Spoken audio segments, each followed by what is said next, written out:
COVID-19 adalah penyakit menular yang disebabkan oleh jenis coronavirus yang baru ditemukan. Virus dan penyakit yang disebabkannya ini mulai dikenal ketika terjadi wabah di Wuhan, Tiongkok pada bulan Desember 2019. COVID-19 saat ini menjadi pandemi yang terjadi di banyak negara di dunia, termasuk Indonesia. Indonesia pertama kali mengkonfirmasi kasus COVID-19 pada 2 Maret 2020. Berdasarkan data pada website Satuan Tugas Penanganan COVID-19, jumlah kasus terkonfirmasi di Indonesia terus naik setiap harinya. Hingga video ini dibuat, kasus terkonfirmasi sudah mencapai lebih dari 140.000 kasus, dengan kasus sembuh lebih dari 100.000 kasus. Virus penyebab penyakit COVID-19 ini menyerang saluran pernapasan, terutama organ paru-paru. Tetapi, beberapa kasus di negara lain menunjukkan bahwa virus tersebut juga menyerang organ vital lainnya, seperti ginjal dan jantung.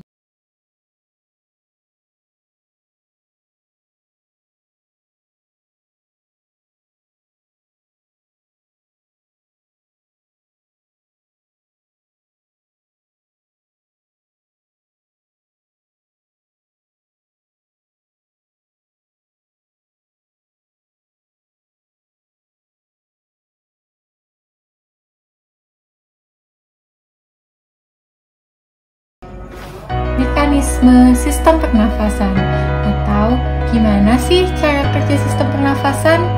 Pertama, kita menghirup oksigen atau O2, lalu melalui rongga hidung, kemudian di dalam rongga hidung tersebut akan disaring udaranya karena berupa partikel-partikel atau debu, dan dihangatkan lalu dilembabkan. Setelah ke rongga hidung, udara menuju ke faring. Di dalam faring, di mana tempat bertemunya udara dan makanan. Kemudian menuju laring. Setelah laring, akan menuju ke epiglotis. Di dalam epiglotis ini akan mengatur masuknya udara dan makanan ke salurannya masing-masing. Kemudian setelah ke epiglotis, balik lagi menuju laring. Setelah laring, akan menuju ke trakea. Disinilah tempat trakea. Dan kemudian akan menuju bronkus. Disinilah tempat bronkus ya teman-teman. Setelah bronkus, udara akan mengarah ke paru-paru. Dan bronkus ini bercabang menjadi bronkiolus. Ini ya teman-teman. Lalu setelah bronkiolus, udara akan menuju ke alveoli.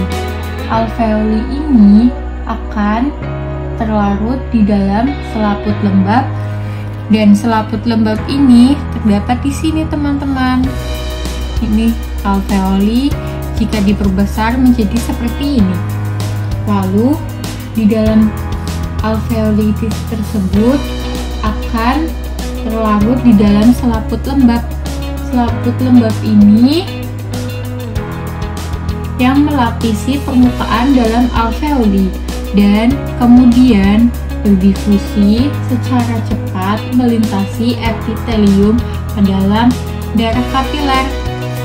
Jadi di sini alveoli kemudian berdifusi menuju ke kapiler. Kapiler nomor 11 ya teman-teman.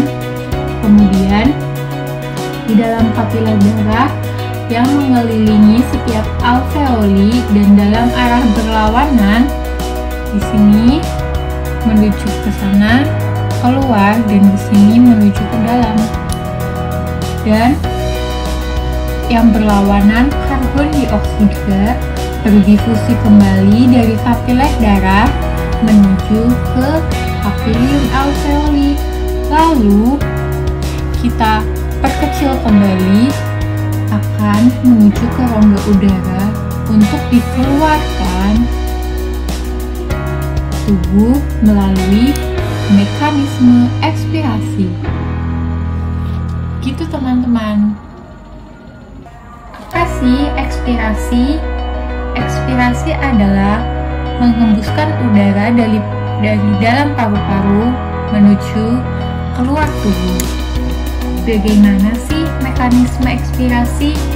Mekanisme ekspirasi ini otot tulang rusuk di sini ya teman-teman berelaksasi, kemudian tulang rusuk adalah nomor 4 di sini ya teman-teman, itu menurun dan paru-paru akan menyusut sehingga menyebabkan tekanan udara di dalam paru-paru ini lebih besar dan dibandingkan dengan tekanan udara luar, sehingga tekanan udara tersebut akan keluar dari paru-paru, kemudian keluarlah dari tubuh. Gitu teman-teman. Bagaimana sih mekanisme paparan COVID-19 di dalam sistem pernafasan? Caranya adalah sama seperti mekanisme pada sistem pernafasan pada biasanya. Tetapi bedanya, udara yang kita hirup berupa udara yang sudah terkontaminasi oleh virus COVID-19. Hal tersebut akan dihirup melalui rongga hidung atau melalui rongga mulut. Setelah itu akan menuju faring, kemudian menuju laring. Di dalam laring akan menuju ke epiglotis.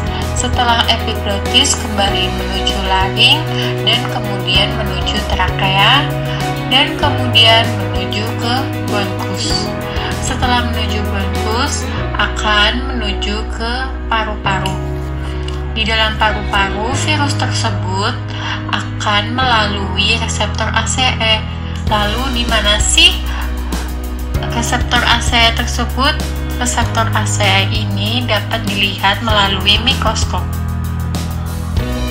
Lalu, mengapa sih virus tersebut melalui reseptor ACE? Karena virus COVID-19 ini mengandung protein S atau spike protein dan masuk ke dalam tubuh manusia melalui reseptor ACE ini. Kemudian virus tersebut bermutasi atau menjadi banyak sehingga menimbulkan radang, dan radang tersebut adalah gejala di mana seseorang terdampak atau terpapar oleh virus COVID-19, dan timbulan radang tersebut membuat respon paru-paru berbagai macam respon. Hal tersebut akan menjadi sulit untuk bernafas. Seperti itu teman-teman. Lalu bagaimana cara menjaga kesehatan organ pernapasan di tengah pandemi? Simak ya beberapa tips tentang bagaimana menjaga kesehatan organ pernapasan di tengah pandemi. Tips yang pertama yaitu rutin berolahraga.